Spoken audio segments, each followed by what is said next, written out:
Hello, happy Monday, and welcome to the first of this week's startup sessions. My name is Colette Broomhead, and I'm an online startup strategist, which basically means that I work with new online business owners, people who either haven't started at all yet but want to, or who are in the early stages of their business, not yet making consistent income. And I help people get to the point, find the right strategy for themselves to get to the point where they can replace their 9 to 5 income and quit the 9 to 5 for good. So that's me. And this week, I'm going to be going live every single day to chat about email marketing, and in particular, the types of email every online business owner should be sending to their list. So today, I'm going to be talking about two specific emails, and then I'll be talking about another different couple of emails every day this week. So if email marketing is something that has you feeling a bit stuck, perhaps you've started growing your list, but you just never really actually email them because you don't really know what to say. You're worried about pestering people, about being a nuisance, just don't feel like you've got anything interesting to tell people.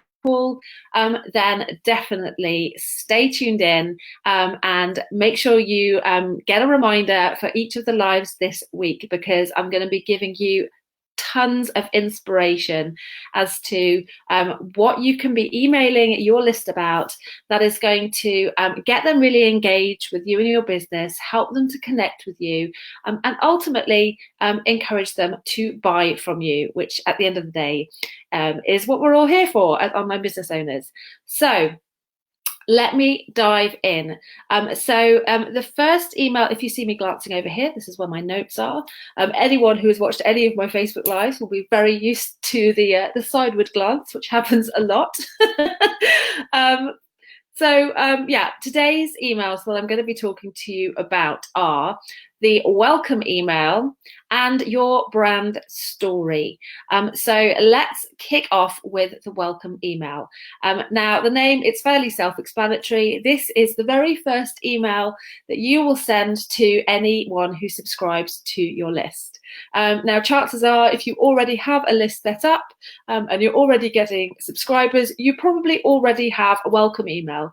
And you're probably thinking, well, duh, yeah, of course, I've got this email that,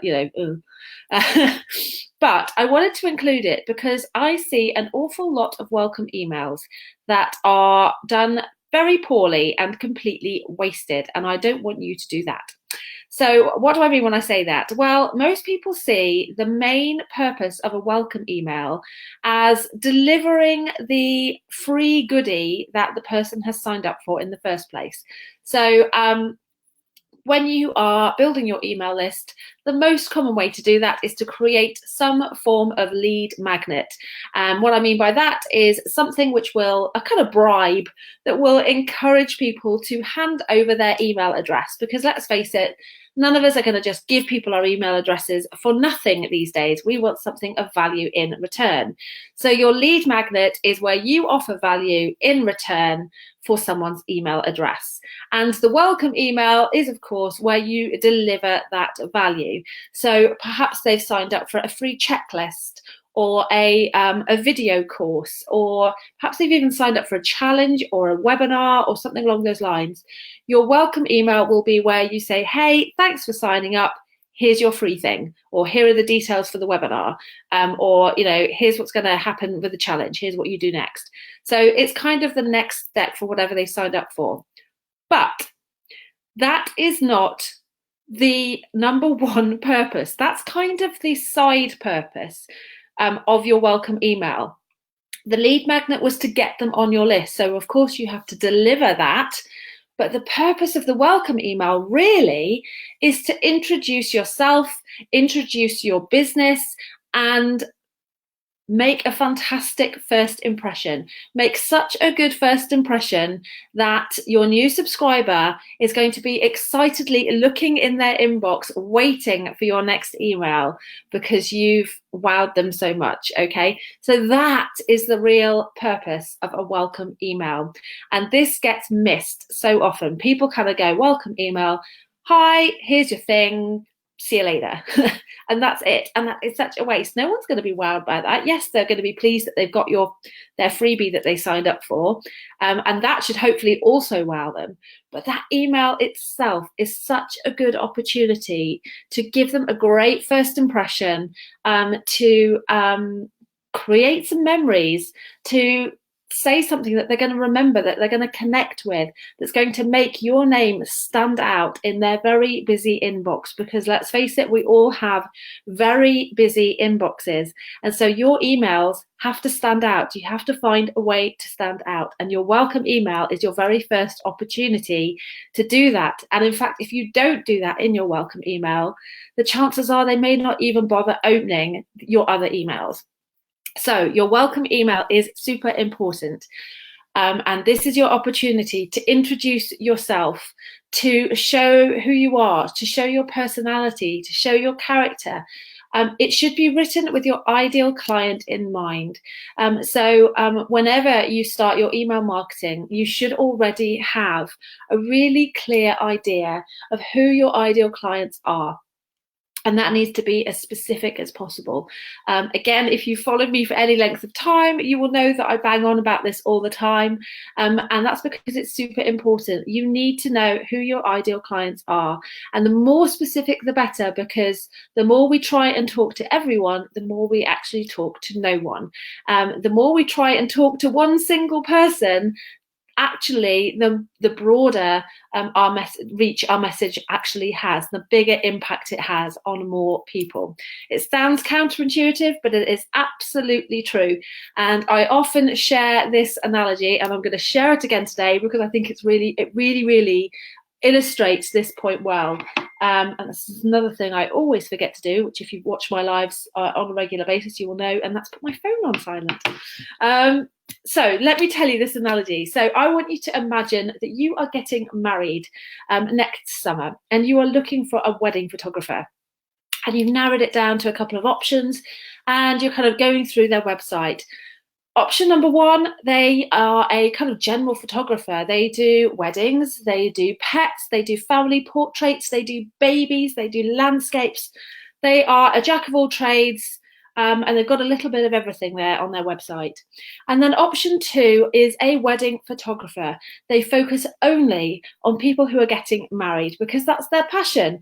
That's what they spend all their time trying to get better at, really making someone's wedding day as memorable as possible and capturing those memories in the photographs. Now, which option are you most likely to go for if you are getting married and want someone to capture your wedding? Chances are you're going to go for option B. You're going to go for the person who specializes in weddings, the person whose passion is just weddings, the person who spends all their time on weddings. Of course, that makes more sense. And this is the point that I'm making, really, is that by specializing, you will be much more likely to attract your actual ideal clients than if you try and please everyone at once. Because if you want to get your photos of your pets done, you're going to go to someone who specializes in pet photography, who loves animals, who spends all their days with animals and knows exactly how to handle them, how to keep them calm, and so on. So this generalist over here is going to struggle to really talk to anyone because they're trying to talk to everyone. So I hope that's helped kind of make that point sink in. And to bring it back to your welcome email, that is why it's so important that you know who your ideal clients are so that you can speak to them directly. So let's go back to our wedding photographer as an example. If your wedding photographer is sending out their first welcome email, they know that they're talking to someone who's getting married.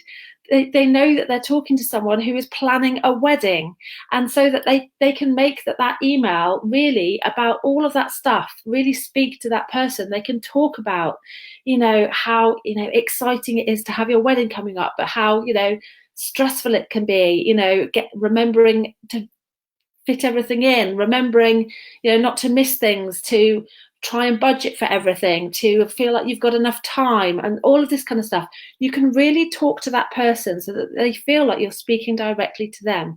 Now, Mr. Generalist over here isn't going to be able to do that. He can't make his welcome email all about weddings, because he might also be talking to people who want pet photos or people who want baby photos. And so his email is going to be much more generic. It's not going to stay in people's memories. It's not going to jump out on people's inboxes. His name is going to disappear into the mist of that busy inbox. So this is why it is so important that you know who you are speaking to and you speak to that person directly. Okay, so I hope I've made that point. So for your welcome email, know who you are speaking to. Speak in a way that they are going to remember. Speak directly to their pain points, their hopes, their fears. Tell your story.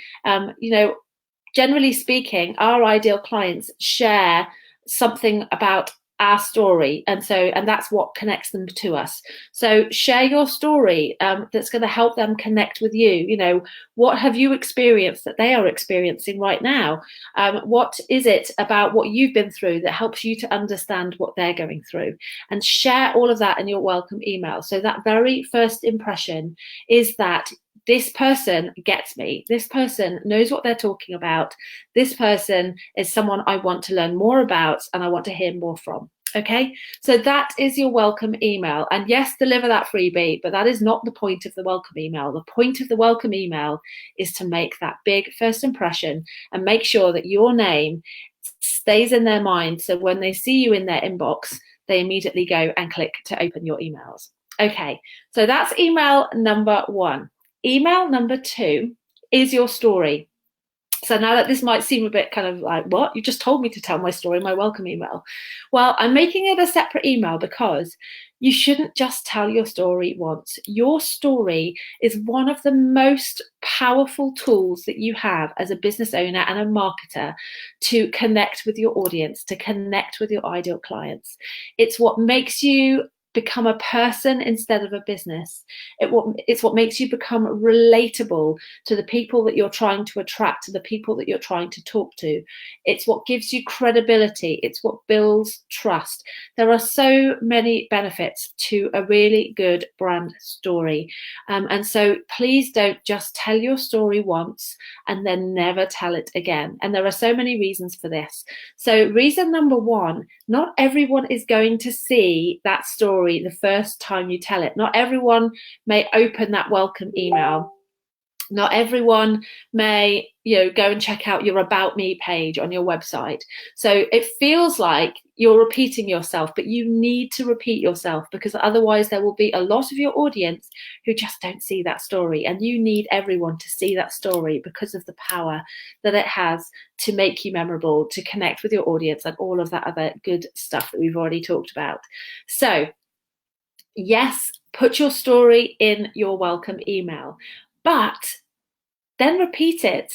I'm not saying the very next email, but I'm saying, if you're emailing your list on a regular basis, and you should be emailing your list on a regular basis and kind of keeping that relationship going, keeping that conversation going, keeping your name and your business front of mind for your subscribers, then that story is something that you can come back to again and again and again, and keep it in people's minds. Keep reminding people of you and your story and your background and why you're doing what you're doing, what drives you. Keep that, just dipping into their inbox, every few weeks. You'll find a kind of pattern that feels right for you, and it doesn't have to be the same every time. You could focus on different parts of your story, and just pick out certain threads of your story and focus on those. You can tell your story in different ways, so you could mix it up from just the written word to perhaps doing a Facebook Live and then sharing that with your email list, perhaps creating a video or even a podcast episode. You just mix it up, but keep that story going. Keep that as an ongoing thread of all your content, because your story is a really, really powerful tool. So those are my two emails for today. Email number one, the welcome email, where you get to make that great first impression. And email number two, your story, which you should be sending out on a fairly regular basis. So I will leave that with you for today. I hope you found that helpful. Tomorrow I will be going live with a couple more emails, and so make sure that you click the reminder to make sure that you get those emails, and I will see you tomorrow.